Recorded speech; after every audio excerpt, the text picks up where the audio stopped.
قرآن مجید کے منمانی تفسیریں نہیں کرنی چاہیے اپنی خواہشات کے مطابق، ورنہ یہ بہت بڑا جرم ہے، کیونکہ یہود کی صفات میں سے تھا تو جو کوئی کسی قوم کی مشابہت اختیار کرتا ہے وہ اسی میں شمار ہوتا ہے۔ Welcome to another day of understanding Quran. Surah Baqarah آیت 75۔ کیا تم امید رکھتے ہو کہ وہ تمہارے لیے ایمان لائیں گے، حالانکہ ان میں سے ایک گروہ اللہ کا کلام سنتا تھا پھر اسے سمجھنے کے بعد جانتے بوجھتے بدل دیتا تھا۔ لاسٹ آیت میں دلوں کی سختی کا ذکر کرنے کے بعد فرمایا کہ جن کے دل سخت ہو گئے ہوں پھر ان سے تم توقع رکھتے ہو کہ وہ تمہاری تصدیق کریں گے، محمد صلی اللہ علیہ وسلم کو نبی مان لیں گے، جبکہ ان میں سے کچھ لوگ اللہ کا کلام یعنی تورات سنتے ہیں۔ قرآن کو بھی کلام اللہ کہا جاتا ہے، تورات بھی اللہ کا ہی کلام ہے، اگرچہ وہ تختیوں پہ لکھ کر دی گئی تھی لیکن وہ بھی اللہ کا کلام ہی ہے، اور یہ لوگ اچھی طرح پڑھ کر سمجھ کر پھر اس کو بدل دیتے تھے۔ تطمعون کا لفظ طمع سے ہے، ایسی امید جو بہت پختہ رغبت کے ساتھ ملی ہوئی ہوتی ہے۔ فار ایگزامپل، آپ کے دل میں کسی چیز کو حاصل کرنے کی چاہت ہوتی ہے اور ساتھ ہی امید بھی ہوتی ہے، تو یہ چاہت اور امید جو ہوتی ہے وہ طمع کہلاتی ہے۔ نبی پاک صلی اللہ علیہ وسلم اس بات کو بہت پسند کرتے تھے کہ لوگ ایمان لے آئے۔ جب لوگ منہ پھیر جاتے، جٹلا دیتے، تکذیب کرتے تو آپ غمگین ہو جاتے تھے۔ سورہ شورى میں آتا ہے کہ شاید آپ اپنی جان کو اس غم سے ہلاک کرنے والے ہیں کہ یہ ایمان لانے والے نہیں، تو آپ کو سمجھایا گیا کہ آپ ان کے اوپر حسرت نہ کریں۔ ان ساری باتوں کو جان کر بھی آپ ان باتوں کی امید رکھتے ہیں کہ یہ تمہاری بات مان جائیں گے اور رسول پر ایمان لے آئیں گے، حالانکہ بنی اسرائیل میں سے ایک گروہ اللہ کا کلام سنتا ہے۔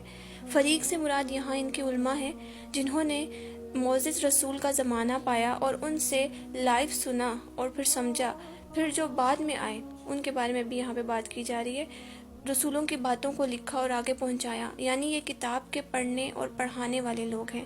پھر اس میں یہ تحریف کر دیتے تھے، چینجنگ کر دیتے تھے۔ اب چینجنگ دو طرح کی ہوتی ہے، ایک لفظی اور ایک معنی۔ بعض اوقات یہ الفاظ بدل دیتے تھے اور بعض اوقات الفاظ کے معنی بدل دیتے تھے، مینس غلط تفسیر کرتے تھے اپنی خواہشات کے مطابق۔ یعنی ان کے احبار اور علماء تورات میں اللہ کا کلام سنتے اور پھر اس کو بدل دیتے، جیسے نبی کریم صلی اللہ علیہ وسلم کی صفات میں انہوں نے چینجنگ کی۔ آپ کے حلیے مبارک میں جیسے آپ کا رنگ سفید ہے تو اسے گندمی لکھ دیا، یا یہ کہ آپ مناسب قد و قامت کے تھے تو لکھ دیا کہ آپ بہت لمبے ہوں گے۔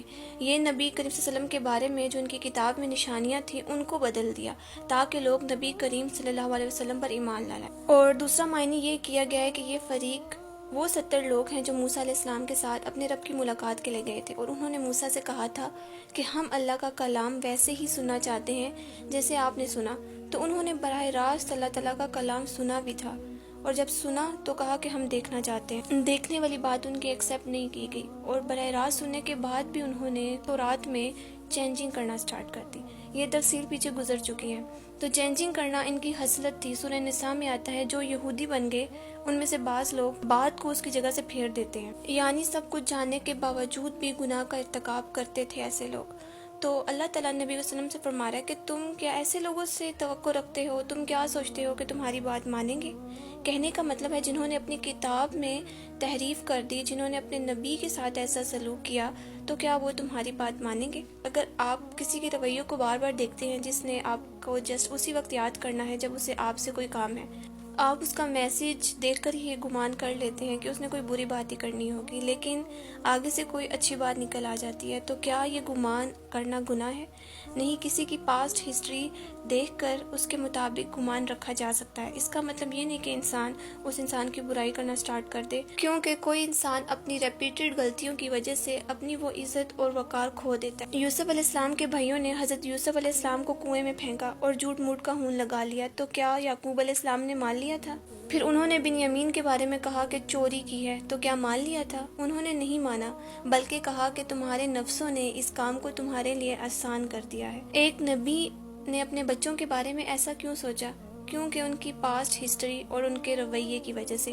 اس سے پتہ چلتا ہے کہ اگر کسی انسان کا طرز عمل ریپیٹڈلی خراب ہو، روز آپ اس سے ملتے ہیں، روز ہی اس نے کوئی نہ کوئی ایسی بات کرنی ہوتی ہے جو آپ پہلے سے اسے ایکسپیکٹ کرتے ہیں، تو ایسے شخص کے بارے میں ایسا گمان رکھنا غلط نہیں ہے۔ کچھ لوگ شر کی کنجیاں ہوتی ہیں، ان کے منہ سے شر ضرور نکلنا ہوتا ہے، انہیں چین نہیں ملتا، اس کی بنا پر آپ نے ان کے بارے میں کوئی گمان کر لیا اور وہ اس گمان کے خلاف آ گئے، تو آپ کی اس گمان کی وجہ سے پکڑ نہیں ہے، یہود کی کچھ پاسٹ ہسٹری ایسی تھی، اسی لیے مسلمانوں کو کہا جا رہا ہے کہ کیا تم ان سے امید رکھتے ہو جنہوں نے اپنے پیغمبر کو اتنی اذیت دی کہ وہ تمہاری بات کو ایکسیپٹ کر لیں گے؟ ایسے لوگوں سے ایسی امیدیں مت رکھو۔